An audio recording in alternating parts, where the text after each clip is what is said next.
آب دهن بزن. آها نه این چیزه، این فرق داره، ایشون اصلا آب دهن نداره.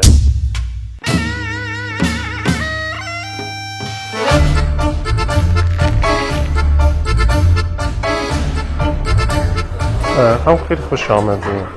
این سوشی ولکام هستی که یه دونه میتونیم برای سرآشپز جدیدمون از تبرسی سئول تشریف آوردن. بفرمایید یکی یه دونه اگر که چیز هست بفرمایید. با شما میل نمیفرمایید. میگم برات؟ حتما؟ چرا یه دونه بخور؟ کدومشو میخوای؟ این جلبک داره خیلی خوشمزه. جلبکیه. هم نظرتونم خوشحال میشم در نهایت به بنده بگین. مرسی. بگو.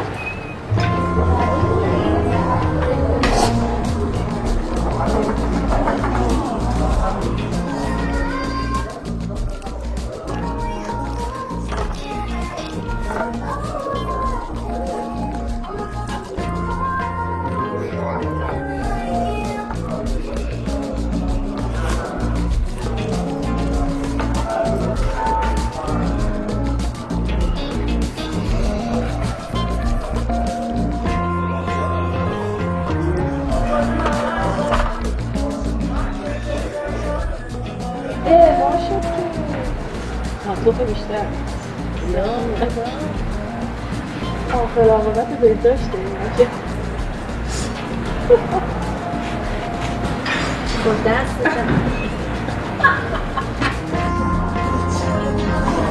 دست میزنه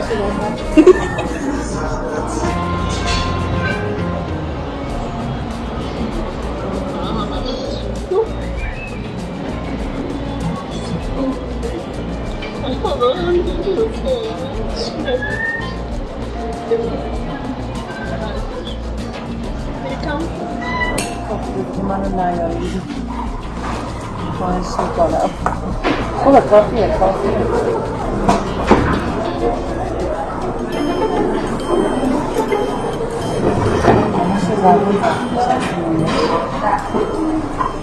چرا ما خوردیم؟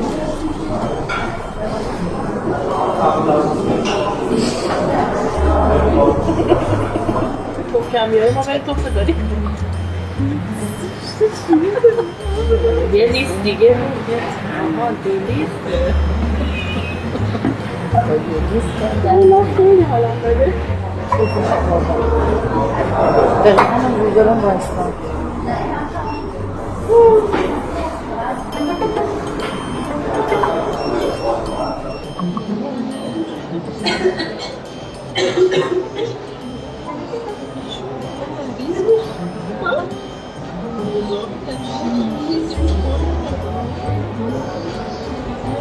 خب بفرمایید.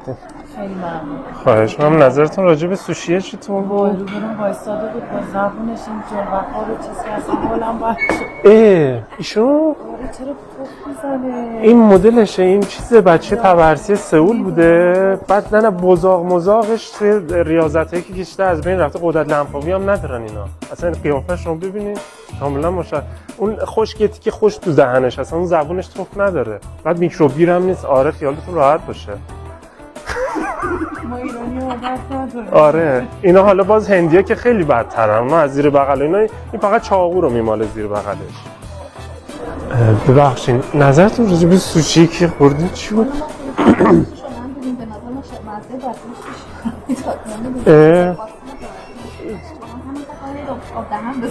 آها نه این چیزه، این فرق داره. این مرتاض بوده قبلا توی تبرسی سئول. بعد ایشون اصلا آب دهن نداره، خشک زبون یه تیکه خشک تو دهنشه. این فقط میکنه که صاف بشه و بعد اصلا بزاقش مثل بقیه آدما میکروبگیر نیستش. خوب بود؟ نظرتون مثبت بود؟ من معمولا نمیخورم سوشی ولی ایشون خیلی چیزن. ایشون یکی از حاذق‌ترین چیزای سئولن، تبرسی سئول هستن. نظرتون راجع به سوشی که خوردین چی بود؟ اینم همین ایشون درست کرد. اونم خوب بود. با همین منوال درست کرده آره همه رو با همین. و ایشون شاگرد عمو حسن بودن. اونم میدین شما فکر کنم اونم همون جزء من یه بشقاب میگم براتون بیار حتما. نظرتون راجع به سوشی قبلی چطور بود؟ بولو من هنوز اصلا خندم گرفته چرا؟ کارایی که میکنی نه ایشون چیزن، ایشون شرایط ویژه دارن، اصلا اون شرایط انسان عادی ندارن. ایشون چیز بودن، مرتاض بودن توی سئول، قسمت تورسی سئول. بعد عرضم به حضورتون که غدد لنفاویشون و اون بزاقشون میکروبگیر نیستش اون سبکی که حالا مثلا ما انسان‌های معمولی میگیره. برای همین ایشون مثلا استفاده میکنه، نه ایشون عرق میکنه نه بزاق داره در واقع، مثلا زبونش یه چیز فقط خشک، یه تیکه خشک اون تو لبش این تکون میخوره. آرزوش بوده بره کره. نه حالا شما برو، چون که این دوربین مخفی بود، ما شوخی کردیم، این سوشی سالم و تمیز بود، هیچ چیز بدی نداره.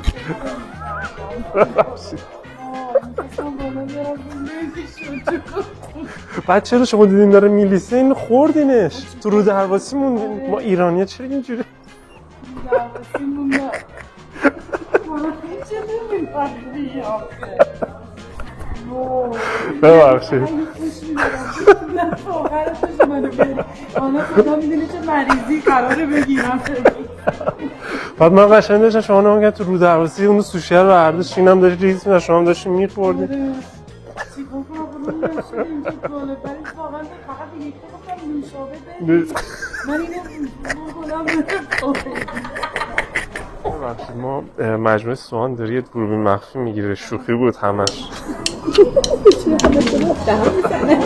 سوشیه که بهتون داره سوشی سابق سر کارمون گذاشتیم کلن.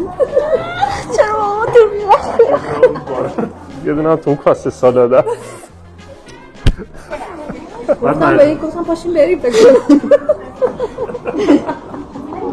از طرف مجموعه یه تخفیف روی غذایی که میل میکنید ببخشید تو خود باهاتون شروع کنید. من جسارت کنم یه چیزی بگم، مجموعه داره یه دوربین مخفی میگیره، یه شوخی بود، داشت باهاتون شوخی میکرد. اون سوشی سالم و تمیز بود. نه اینم داره الکی نه به قرآن دوربین نه به خدا باش اون بالا من اذیت نمی‌کنم. اره فدا همه چی داره نسیم داره میذاره تو. این دیگه داشت ویژه میکرد تو دهنش میذاشت سر سوشی. میبخشی که دفعه چون همین just چون من دوربین داری. It's just for fun. I'm so sorry. دست بزن نخونم، ببخشی واقعا. ببخشی شما عزیزم. واقعا ببخشی. دم دوربین همین. میبینم چراغ اون که آره یه دونم اون توی جای پت هست. بعداتون شما به مجموعه الدا برای این داستان داره یه دور مخفی میگیره، 20% تخفیف روی هر غذایی که میکنید روی فاکتور نهاییتون. مجموعه داره یه دور مخفی میگیره، ایشون در واقع بازیگر کل شوخی بود، داشتیم باهاتون شوخی میکرد. عذرخواهی میکنم از خودم.